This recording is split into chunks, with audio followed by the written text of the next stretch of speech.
Mesdames et messieurs, bien le bonsoir. Changement de décor, son dégueulasse, qualité sûrement pas belle et flash pas beau non plus. Bon, pour ceux qui me suivent sur internet, vous savez pourquoi, sinon je vous invite à aller sur le Instagram avec la petite story changement et vous comprendrez tout. J'ai beaucoup de retard sur les vidéos et aujourd'hui je viens vous faire un débrief. Je viens pas vous parler de la box, je viens vraiment vous faire un débrief. C'est la X217 de chez Vopu. Vopo m'a encore envoyé pas mal de matos aussi dernièrement, des pods. Pods, j'en ai eu 5-6 d'affilée et du coup on vient de faire une grosse vidéo par rapport aux pods. La X217 de chez Vopo, j'ai quand même 2-3 petites choses à dire. Cette box, je l'avais vue en photo et elle me faisait penser énormément à la G-Glass de chez Yihi, ceux qui font les SX Mini. Esthétiquement, il n'y a pas à dire, elle est vraiment très belle. Elle fait son poids. L'avantage, c'est qu'on a une possibilité de mettre des accus 1850, mais également 2700. Le côté 2700, c'est très bien, vous avez plus d'autonomie. Par contre, il faut savoir une chose, c'est que vous voyez, il y a une bande LED. On aura différents coloris qui seront disponibles. On aura notamment le rouge, le bleu, le côté noir et le côté multicolore. Là, elle est en mode bleu. Quand je dis que c'est côté vraiment G-Glass de l'i6 Mini, on retrouvera le petit revêtement en carbone sur le côté, quasiment la même trappe à accu, et au niveau du logiciel, on est sur la même chose. Alors, quand je dis même chose, c'est vraiment de très loin, on ne peut pas rivaliser sur le logiciel de chez SX Mini. Mais rien qu'au niveau de l'affichage, je ne sais pas si vous allez correctement le voir, mais on a une possibilité de mettre un fond d'écran, même si d'autres box le faisaient, etc. Mais c'est vraiment ressemblant. Au niveau du packaging très standard.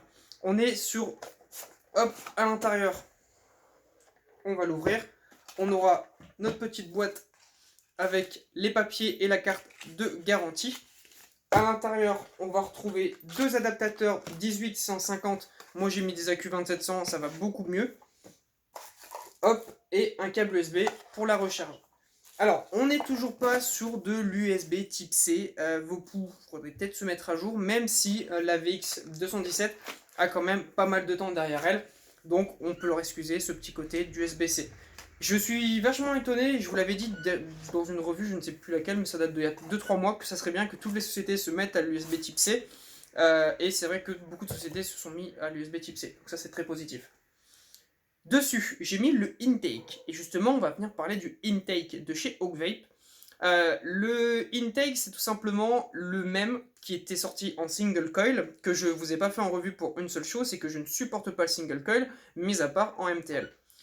Oakvape l'a ressorti en version dual coil. Ils m'ont dit, bon écoute, toi qui aimes bien le Zeus, etc., tu vas kiffer le intake.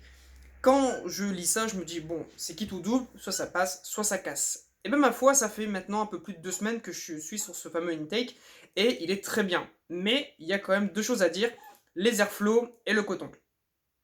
La première chose, c'est qu'au niveau des airflows, vous voyez, comparé au Zeus, déjà il n'y a aucune comparaison avec le Zeus, on est sur des airflows un peu plus serrés quand même, je dois quand même bien vous le préciser, et le coton qui est fourni de base à l'intérieur est merdique. Bon, ça, c'est juste ça à dire. Malheureusement, vous allez voir que quand je vais le dévisser, hop, alors, on va dévisser ça. Alors déjà, c'est horrible à dévisser. Vous allez voir le joli coton qui est quand même bien blanc et bien noir. Et en fait, malheureusement, c'est ça, c'est que l'espace pour le jus est très petit, donc il faudra vraiment pas tasser en coton.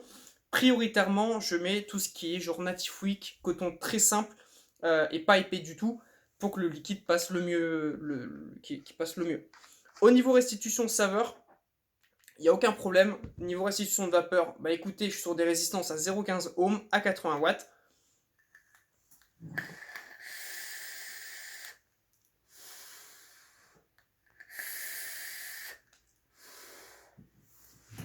Ça fait très bien le travail.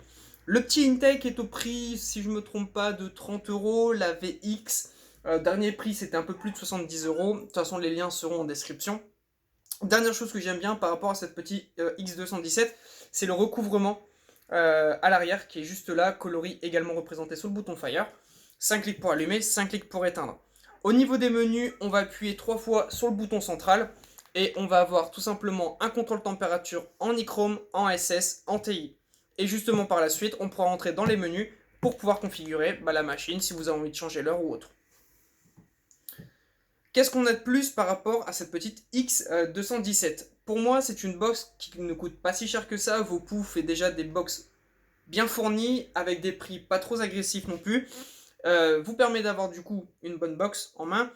Un côté assez esthétique, c'est vrai que le design est quand même bien tape à l'œil, ça fait pas une box en plastique qu'on a peur de faire tomber, et qui fait quand même assez chicos. Sachant que le revêtement en LED, vous avez la possibilité de le désactiver. Et je pense qu'il faudra le désactiver parce que l'autonomie de la batterie risquerait de partir à très grande vitesse. Moi, c'est ce qui me fait peur. J'en ai eu deux. Je m'en suis pris une pour moi et une pour madame. Et je pense que moi, je vais désactiver les LED pour voir au niveau de l'autonomie. Et je vais laisser madame avec les LED. On va comparer tout ça. Et quand je voudrais vous la présenter, donc je pense d'ici une bonne semaine, quand vraiment j'aurai tout réaménagé dans l'appartement, on viendra reparler de justement l'autonomie. Merci beaucoup, merci infiniment. C'est des personnes avec qui je leur envoie un mail ou ils me proposent quelque chose, c'est fait limite instantanément et ça fait vraiment plaisir de bosser avec eux. Pareil pour Oakvape, je n'étais pas censé recevoir le intake, ils m'ont dit tiens, on te l'envoie quand même. Merci infiniment. Également, et tant que je suis là, je ne sais pas quand est-ce que les vidéos reprendront, mais merci à toutes les personnes qui ont joué le jeu d'envoyer quelques goodies par-ci par-là. C'était juste magique. Je vous fais à tous de très gros bisous. On se retrouvera très prochainement pour une vidéo, je l'espère, parce que maintenant j'ai internet. C'était Théo. Prenez soin de vous. J'ai oublié. Amour, gloire, prospérité. Faites l'amour, pas la guerre. À bientôt.